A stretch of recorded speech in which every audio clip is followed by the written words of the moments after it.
Hello అందరికీ నమస్తే. ప్రస్తుతం మనం తెలంగాణ భవన్‌లో ఉన్నాం. అయితే ఈ తెలంగాణ భవన్‌లో మనం కేసీఆర్ వచ్చినప్పటి నుంచెల్లి చూస్తూనే ఉన్నాం. ప్రభుత్వం ఏర్పడినప్పటి నుంచి అసలు ఎదురులేని మనిషి, ఎదురులేని పార్టీ అన్నట్టుగా ఉండే.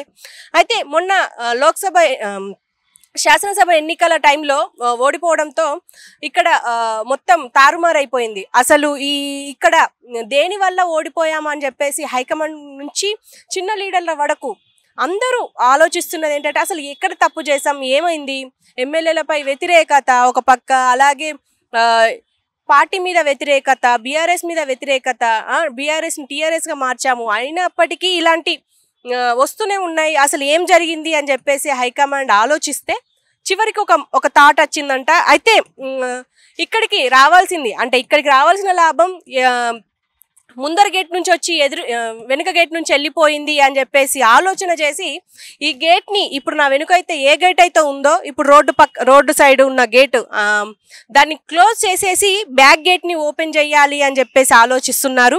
సో ఇప్పుడు మనం ఉన్న ఈ గేటు ఇంకొన్ని రోజుల్లో అది క్లోజ్ అవ్వబోతోంది, వెనుకున్న గేటు ఓపెన్ అవ్వబోతుంది. అసలు దీని అంతటికి కారణం ఒకటే, అసలు బీఆర్ఎస్ మీద వచ్చిన వ్యతిరేకత. ఈ వ్యతిరేకత పోవాలి అంటే మనకు తెలుసు కేసీఆర్ వాస్తును బాగా నమ్ముతారు అని చెప్పేసి. ఎందుకు అంటే మనం సెక్రటేరియట్ విషయంలో చాలా చూసాం. ఎందుకు అంటే 9 ఏళ్ళు సచివాలయానికి ఒక్కసారి కూడా పోలే, బికాస్ ఆఫ్ అందులో వాస్తు బాగాలేదు అని చెప్పేసి.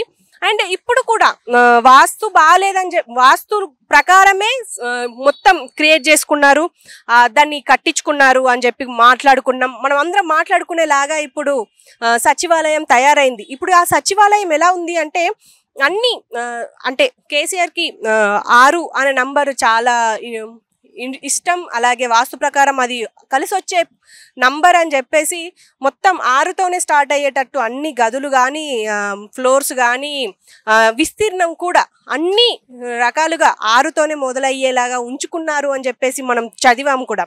సో ఇప్పుడు అదే ఇక్కడ కూడా ఇంప్లిమెంట్ చేస్తున్నారు, అదే వాస్తుని ఇక్కడ ఇంప్లిమెంట్ చేయబోతున్నారు.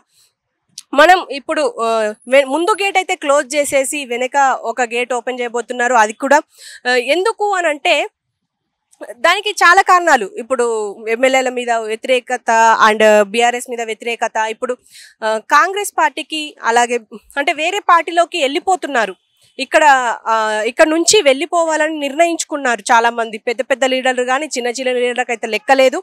ఇప్పుడు మనం చాలా మందిని చూసాం, దానంని కానీ, ఇప్పుడు కడియంని కానీ, ఇంతమంది వెళ్ళిపోతూ ఉంటే అసలు మనం తప్పెక్కడ చేశాము అని ఆలోచించుకొని అసలు ఎక్కడ జరుగుతుంది, అసలు ఎక్కడ మనకు వ్యతిరేకత, అసలు ఎందుకు వ్యతిరేకత వస్తుంది అని చెప్పేసి ఆలోచించుకొని పార్టీ హైకమాండ్ కానీ, కేసీఆర్ కానీ, ఇప్పుడు మొత్తం బీఆర్ఎస్ లీడర్స్ అంతా కూర్చొని ఆలోచించుకున్న విషయం ఇప్పుడు వెనక గేటు ఓపెన్ చేసుకోవాలి. అందుకే దానికి మరమ్మతులు కూడా జరుగుతున్నాయి. అది కూడా చూద్దాం రండి.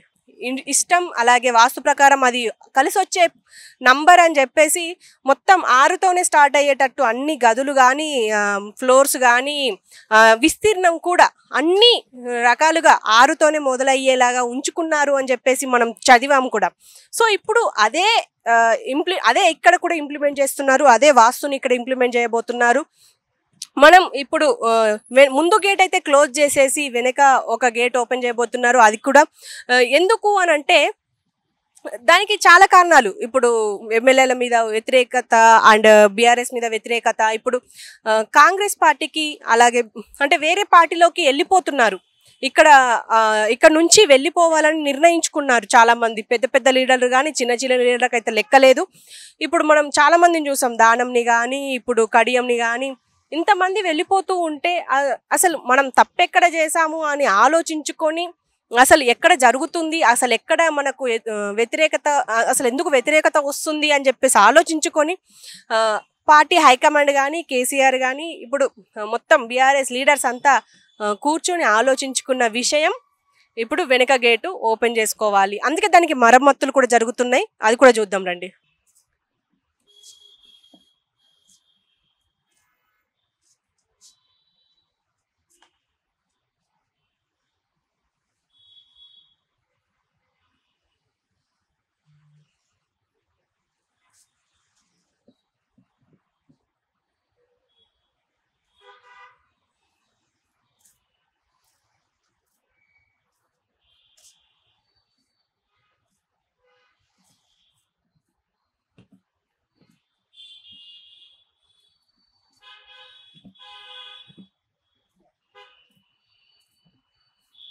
ఆ!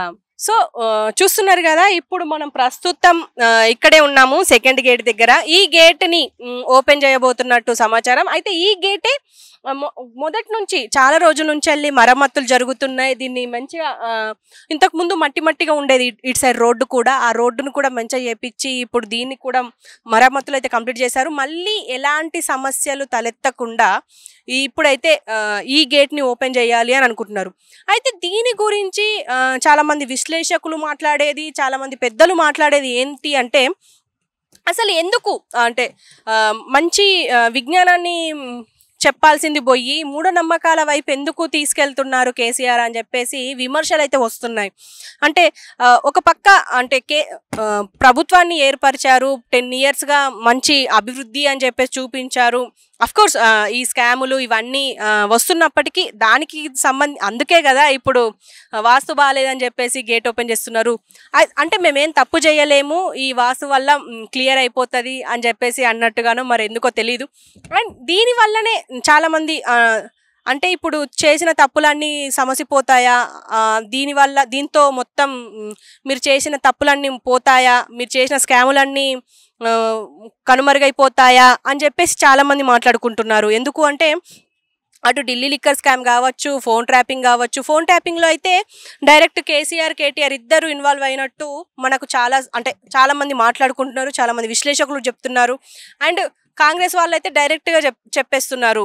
కేసీఆర్, కేటీఆరే చేపిచ్చారు. ఇంకా మనం ఫోన్ ట్యాపింగ్ వల్ల ఇప్పుడు సమంత, నాగచైతన్య కూడా విడిపోయారు. రకుల్ ప్రీత్‌ని కూడా ఆగమాగం చేసిండ్రు అని చెప్పేసి. అంటే తను ఇక్కడే ఉండాలనుకుంది. ఇప్పుడు కేసీఆర్ వల్లనే ఆమె ఇక్కడ నుంచి వెళ్ళిపోయింది అని చెప్పేసి కూడా చాలామంది మాట్లాడుతున్నారు. అంటే దీనంతటికీ వాస్తుయే కారణం అని చెప్పేసి, అంటే ఇవన్నీ మా మీద నిందలు మాత్రమే అని చెప్పేసి తెలపడానికి ఇప్పుడు మెయిన్ గేట్‌ని క్లోజ్ చేసేసి ఇప్పుడైతే ఈ గేట్‌ని ఓపెన్ చేయబోతున్నారు. ఇంకొద్ది రోజుల్లో ఈ గేట్ మొత్తం ఓపెన్ అవుతుంది. అసలు ఇక తర్వాతైనా వీళ్ళ ఫేట్ మారుతుందా? బీఆర్ఎస్ ఫేట్ మారుతుందా? ఇంకా ఎలాంటి సమస్యలు తలెత్తవా అని చెప్పేసి చూడాలి మనం కూడా. ఎందుకు అంటే మనం వాస్తు నమ్మే వాళ్ళు చాలా తక్కువ మంది ఉంటారు. అందులో కేసీఆర్ ఉండడం అందరికీ ఆశ్చర్యమే. ఎందుకంటే మొదటి నుంచి చూస్తున్నాం. పాత సచివాలయాన్ని కూలగొట్టడం, మళ్ళీ కొత్త సచివాలయం కట్టడం. అఫ్‌కోర్స్ కొత్త సచివాలయం చూడడానికి చాలా బాగున్నప్పటికీ, అక్కడ సెంటర్ ఆఫ్ అట్రాక్షన్ అయినప్పటికీ, ట్యాంక్ బండ్ మీద అది ఒక సెంటర్ ఆఫ్ అట్రాక్షనే అయినప్పటికీ చాలామంది విమర్శలు ఉన్నాయి. ఉన్న సచివాలయాన్ని కూలగొట్టేసి అన్ని డబ్బులు ఎందుకు ఖర్చు పెట్టి చేశారు? దానివల్ల ఇంకెవరికైనా యూజ్ అయ్యేది కదా, జనానికి యూజ్ అయ్యేది కదా, రాష్ట్రానికి యూజ్ అయ్యేది కదా అని చెప్పేసి చాలామంది మాట్లాడారు. ఈవెన్ కాంగ్రెస్ వాళ్ళు కూడా అన్నారు, గుప్త నిధుల కోసమే దాన్ని తవ్వి మళ్ళీ కొత్త సచివాలయాన్ని కట్టారు అని చెప్పేసి.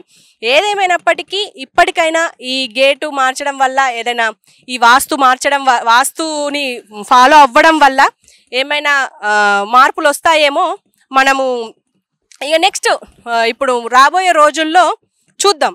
అంటే ఇంకా ఎలాంటి మార్పులు రాబోతున్నాయి ఈ వాస్తు వల్ల. అంటే ఇప్పటి నుంచి ఇక మనం కూడా నమ్మాలేమో ఇది ఇలా మార్చడం వల్ల మారుతుంది అని చెప్పేసి. చాలామంది అంటే మనము సామాన్యులము రింగ్స్ పెట్టుకోవడం వల్ల ఫేట్ మారుతుంది, చైన్లు వేసుకోవడం వల్ల ఫేట్ మారుతుంది, తాయెత్తు కట్టుకోవడం వల్ల ఫేట్ మారుతుంది అనేది మనం నమ్ముతాం. కానీ పెద్ద పెద్ద వాళ్ళు కూడా నమ్ముతారు అని చెప్పేసి మళ్ళీ ఒకసారి ప్రూవ్ అయింది. సో చూద్దాం, ముందు చూద్దాం.